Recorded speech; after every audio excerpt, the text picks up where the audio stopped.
Prime Minister Modi, I want to thank you again, both for your invitation to join you on this incredible Republic Day and the wonderful hospitality that you've shown me over the past 2 days. Today's ceremonies and parade were truly spectacular. It was a moving tribute to India's founding, its democracy, its progress. And after all those hours in the reviewing stand together, I figured that the Prime Minister might be tired of me by now, but what's another speech between friends?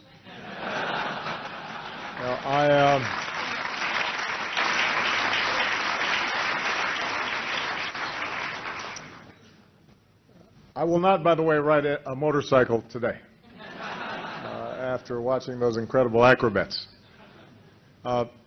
As I said yesterday, even as this visit is rich with symbolism, it's also a visit of great substance. We're advancing the vision that I laid out on my last visit. India and the United States as true global partners. And a core element of this vision is greater trade, investment, and economic partnership. Our two business communities, all of you, have been some of the strongest champions for a closer relationship, and I want to thank you for your commitment. I welcome you to the House of Representatives chamber, and your address today is a significant occasion in the history of this House. I now call upon the Honourable the Prime Minister. Madam Speaker, Mr. President, it is long overdue for an Indian Prime Minister to address this Parliament, given that the leaders of the United States, China, Indonesia, Britain, Canada, Japan and New Zealand have already done so. But I am personally delighted that this omission is at last corrected. It is fitting that in the home of our democracy, we should be addressed by the leader of the world's largest democracy.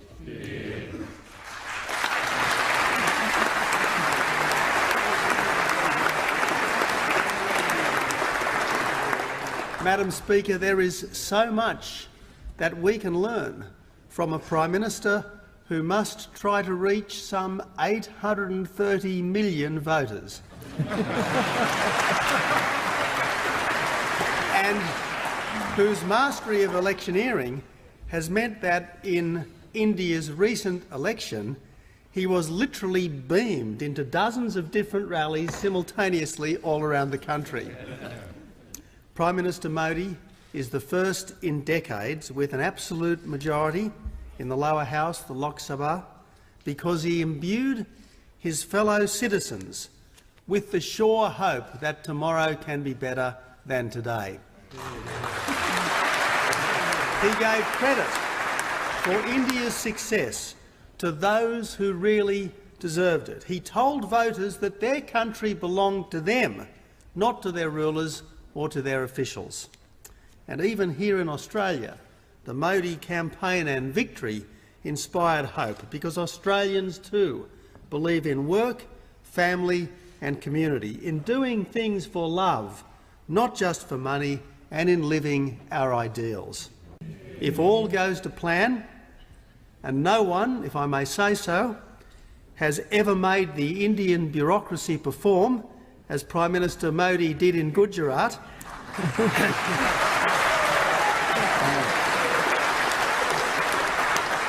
by the end of next year, we will have a free trade deal with what is potentially the world's largest market. And I want to make this declaration here in this Parliament. There are two can-do Prime Ministers in this chamber today, and we will make it happen. And if all goes to plan, Australia will export uranium to India, under suitable safeguards, of course, because cleaner energy is one of the most important contributions that Australia can make to the wider world. Now, Madam Speaker, geologists believe that somewhere between 130 and 300 million years ago, Australia and India actually shared the same landmass. We were, so to speak, joined at the geological hip. We cannot change continental drift, but we can ensure that we are closer friends and partners in the future than we have been in the recent past. I have never seen any leader as rapturously received in this country as Prime Minister Modi has been.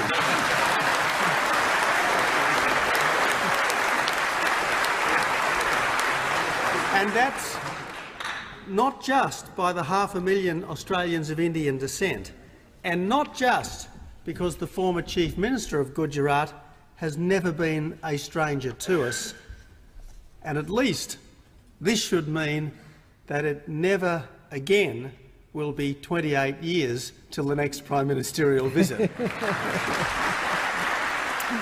Madam Speaker, the cheering crowds sense that there is a natural affinity between Australia and India, a natural partnership for peace and prosperity, and they want us. They want both of us, they want all of us to make the most of it. And Prime Minister, under your leadership, Canadians feel closer to India than ever before. Canadians see in India a growing force for good in Asia and the world, a force for democracy and freedom, a force for tolerance and pluralism, a force for our mutual security, a country that can be a model for all peoples who aspire to better things. Now, friends, it is that same promise which was seized by a young boy many years ago, a young boy with humble roots and a devout spirit, who last year was freely elected to govern the largest democracy the world has ever known.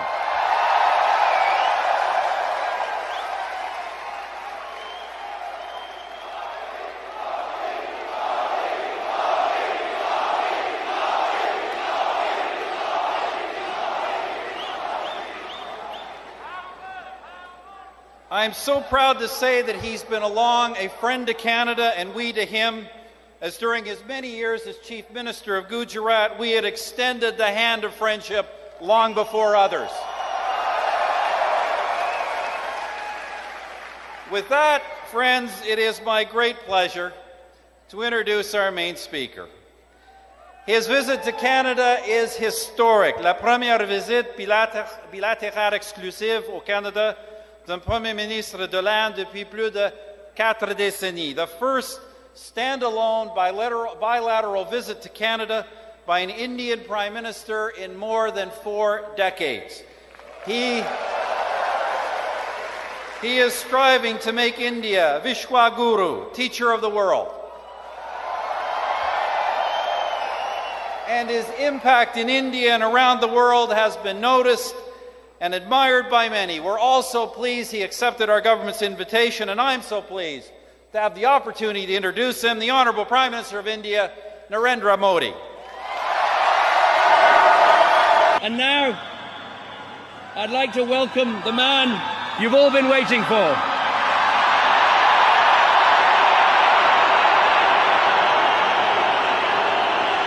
They said,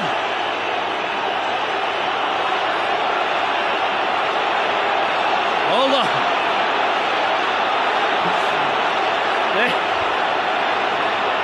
Hold on. They said a Chaiwala would never govern the world's largest democracy, but he proved them wrong.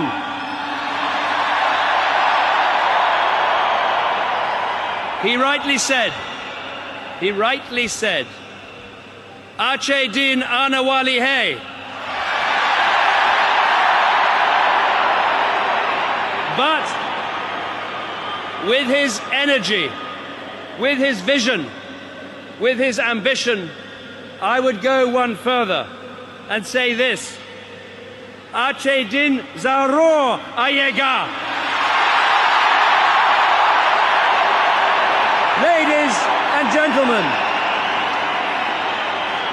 please join me in welcoming Prime Minister Narendra Modi.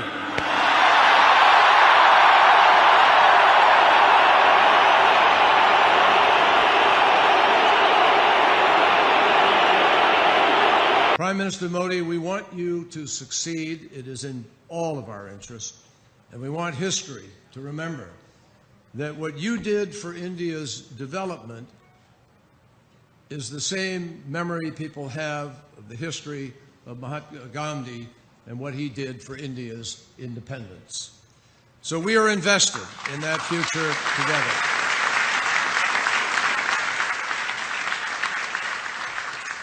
I don't think it's a coincidence at all, in fact I know it isn't, that Secretary Pritzker, Secretary Hagel, Deputy Secretary Burns, and I all went to India during your first 100 days in office. And it's not a coincidence that you have come to America so early in your tenure.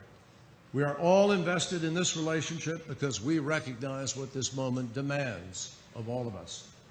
President Franklin Roosevelt, of course, described America as having a rendezvous with destiny.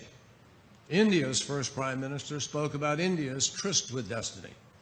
And this can be a moment where, for the United States and India, our destinies actually converge. If we make the right choices, if we harness the capacity of our two nations, if we seize the opportunities, this can be the moment to transform our strategic relationship into an historic partnership, a partnership that honors our place as great powers and great democracies.